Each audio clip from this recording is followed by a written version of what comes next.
ডিমের এই রেসিপিটা একবার খেলে মাছ মাংসের দিকে তো কেউ ফিরে তাকাবে না, বাচ্চা থেকে বড় সকলেই। তো এতটা মজার হয়, একবার হলেও ট্রাই করবেন একদম ঘরে থাকা উপকরণ দিয়ে।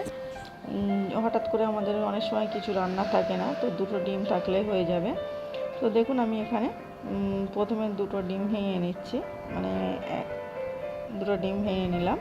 তারপরে আমি এখানে সিদ্ধ করে রেখেছিলাম একটা আলু। তো প্রয়োজন অনুযায়ী আলুটার সাইজ দিয়ে নিতে হবে। আমার দুটো আলুতে মানে দুটো ডিমে একটা আলু ঠিক হবে, মানে পারফেক্ট হবে। একটা সিদ্ধ আলু আমি ভালোভাবে একটা গ্রেটার দিয়ে গ্রেট করে নিচ্ছি। আপনারা চাইলে কিন্তু এখানে আলুটা ম্যাশ করেও নিতে পারেন, বা হাত দিয়ে চেপে বা কাঁটা চামচ দিয়ে চেপেও নিতে পারেন, যেভাবে ইচ্ছা ম্যাশ করে নিতে পারেন। তো আমি গ্রেটার দিয়ে গ্রেট করে নিলাম।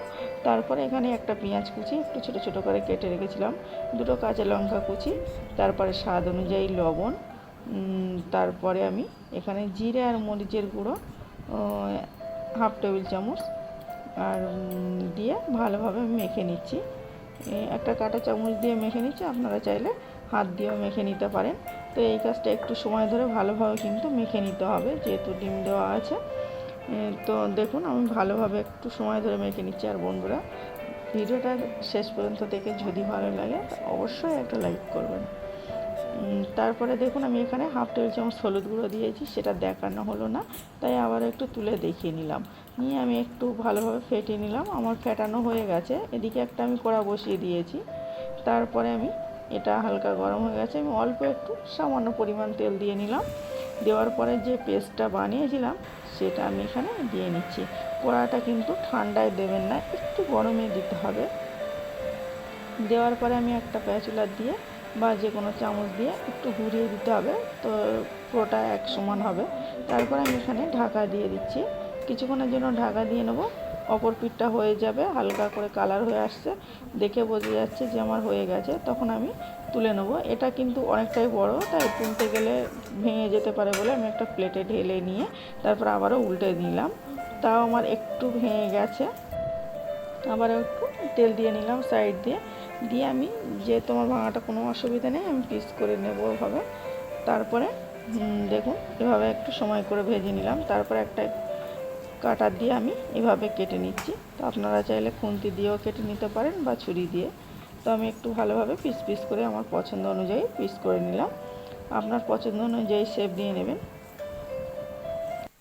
অনেক সময় কী হয়, মাছ মাংস খেতে ভালো লাগে না, অনেক সময় সবজিও খেতে ভালো লাগে না। আবার আমাদের অনেক সময় হয় কি, ফ্রিজে কোনো সবজি থাকে না। তো এমন একটা রেসিপি, রাতে বলুন আর দুপুরে বলুন, এটা থাকলে কিন্তু ভাত, মানে নিমেষে ভাত শেষ হয়ে যাবে, এমন একটা রেসিপি। অবশ্যই ট্রাই করবেন। তারপরে আমি সেই প্যানেই আমি ডিমটা তুলে নিয়েছি ভাজাটা। তারপরে একটু তেল দিয়ে গরম হয়ে গেছে, একটু এলাচ আর একটু তেজপাতা ফোড়ন দিয়ে নিলাম। তারপরে একটু একটা পেঁয়াজ কুচি দিয়ে নিলাম। তারপরে সেটা একটু ভালোভাবে নেড়ে চেড়ে লাল করে নিয়েছি। লাল করা আমার হয়ে গেছে। এখন আমি এখানে আদা রসুন পেস্ট 1 টেবিল চামচ দিয়ে নিচ্ছি। দিয়ে আদা রসুন পেস্টটা অনেক সময় কী হয়, একটু ছিটিয়ে ওঠে তেলে দিলে, হয় না এমন? তো একটু সঙ্গে সঙ্গে একটু হলুদ গুঁড়ো দিয়ে নিলে আর কিন্তু ছিটিয়ে ওঠে না। একটা ছোট্ট টিপস অবশ্যই ফলো করবেন। তারপরে আমি একটু নেড়ে চেড়ে নেওয়ার পরে আমার আদা রসুনের কাঁচা গন্ধটা চলে গেছে। একটা টমেটো কুচিয়ে রেখেছিলাম, তো সেটা দিয়ে নিলাম। দেওয়ার পরে আমি একটু যে হলুদ গুঁড়োটা আমার মানে প্লেটে লেগেছিলো সেটা দিয়ে নিলাম। তারপরে আমি স্বাদ অনুযায়ী লবণ দিয়ে নিয়েছি। নেওয়ার পরে আমি, যেহেতু টমেটোটা তাড়াতাড়ি গলে যাবে কিন্তু, তারপর জিরে মরিচ ধনিয়া গুঁড়ো 1 টেবিল চামচ আর 1 টেবিল চামচ লঙ্কা গুঁড়ো। লঙ্কা গুঁড়োটা চাইলে কিন্তু একটু বেশি দিয়ে নিতে পারেন, বাচ্চারা খেলে একটু কমিয়ে নেবেন। তো আমি তারপরে একটু নেড়ে চেড়ে মশলাটা ভালোভাবে কষিয়ে নিতে হবে। তো এখানে মশলাটা পুড়ে গেলে কিন্তু তরকারির টেস্টটা হবে না, আর তরকারির টেস্টটা না হলে খেতে ভালো লাগবে না। তো আমি এখানে অল্প 1 টেবিল চামচের মতো জল দিয়ে নেব, নিয়ে তারপরে আমি কষিয়ে নেব। তো দেখুন এখানে আমি 1 টেবিল চামচের মতো জল দিয়ে নিলাম, নিয়ে আমি এটা মশলাটা কষিয়ে নেব। তো তরকারি সবসময় টেস্ট হয়, কিন্তু যে কোনো তরকারি একটু কষানোর জন্য টেস্ট হয়, মানে এই যে অনেকক্ষণ নেড়ে চেড়ে নিলে টেস্টি হয় তরকারি। এবারে ভালোভাবে আমি এভাবে নেড়ে চেড়ে নিয়ে একটু কষিয়ে নিলাম মশলাটা। আমার কষানো হয়ে গেছে। এখন আমি মানে কাপে করে আমি 3 কাপ জল দিয়ে নিচ্ছি। তো আপনার প্রয়োজন অনুযায়ী জলটা দিয়ে নিতে হবে, যেহেতু মানে প্রথমে অমলেটটা কতটা বানিয়েছি সেই হিসাবে দিয়ে নিতে হবে। তো আমি 3 কাপ জল দিয়ে নিলাম।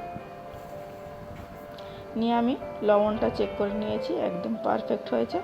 তারপরে আমি যখন ফুটে উঠেছে, কানার দিকে তেলটা চলে গেছে, আমি তেলটা আবার একটু নেড়ে চেড়ে নিলাম। তারপরে নেড়ে নেওয়ার পরে আমি যে অমলেটটা করে রেখেছিলাম পিস পিস করে, তো সেটা দিয়ে নিচ্ছি। তারপরে আমি এটা দেওয়ার পরে আমি কিছুক্ষণ ধরে একটু এভাবে নেড়ে চেড়ে নিলাম, তাহলে চাপা পড়ে যাবে, না হলে ঝোলা থেকে উপরে থাকলে কিন্তু ভালো লাগবে না খেতে। এভাবে নাড়াচাড়া করে আমি চাপা দিয়ে নিলাম, দিয়ে আমি কিছুক্ষণের জন্য ঢাকা দিয়ে রেখে দেবো। একটু ধনিয়া পাতা কুচি ওপর থেকে দিয়ে নিচ্ছি। এখন আমার কিন্তু মশলা দেওয়া বাকি আছে, তো আমি এভাবে নেড়ে, খুব বেশি এখন কিন্তু নাড়া যাবে না, একটু ঘুরিয়ে নিলাম, না হলে কি হয় ভেঙে গেলে কিন্তু একদম তরকারির শোটাই নষ্ট হয়ে যাবে, মানে দেখতে সৌন্দর্য আসবে না। তারপরে এভাবে চাপা দিয়ে আমি 2 থেকে 3 মিনিট রান্না করে নিয়েছি। তারপরে আমি ওপর দিয়ে একটু গরম মশলা গুঁড়ো ছড়িয়ে দিলাম, দিয়ে আবার একটু নেড়ে চেড়ে মানে হালকা করে একটু ঘুরিয়ে নিলাম। মশলাটা দেওয়া হয়েছে, এভাবে কিছুক্ষণ জাল করে নিয়ে আপনার প্রয়োজন অনুযায়ী এখানে ঝোলটা রাখতে হবে। তো আমার রেডি হয়ে গেছে একদম। এটা কিন্তু অসম্ভব মজার হয়েছিল, এতটা টেস্টি হয়েছিল। ডিমের এই রেসিপিটা খেলে মানে একবার খেলে সে